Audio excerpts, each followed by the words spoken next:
Perum Perumnas bersama Pemprov Sumsel serta didukung oleh Kementerian PUPR dan Kementerian BUMN melakukan peresmian dan meluncurkan pendaftaran perdana pemesanan rumah susun umum Jakabaring.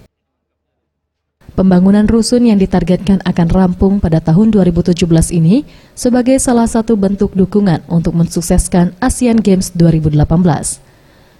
Menurut Himawan Arif Sugoto, Direktur Utama Perum Perumnas menyampaikan, rumah susun akan dibangun di atas lahan 5 hektar yang terdiri dari 6 tower dan dapat menampung sekitar 2.600 unit hunian yang akan terhubung langsung dengan LRT dan Jalan Musi 4.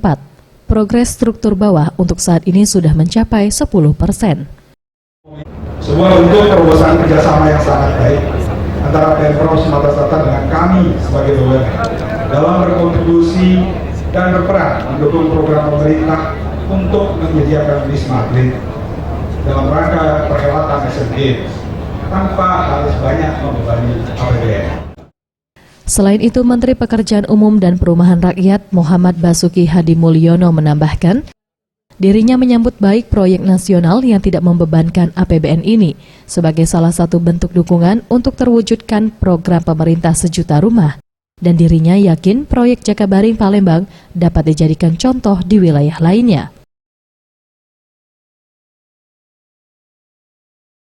Mega Dwi Handayani, Gusti Putu Sumertayasa, Sriwijaya TV.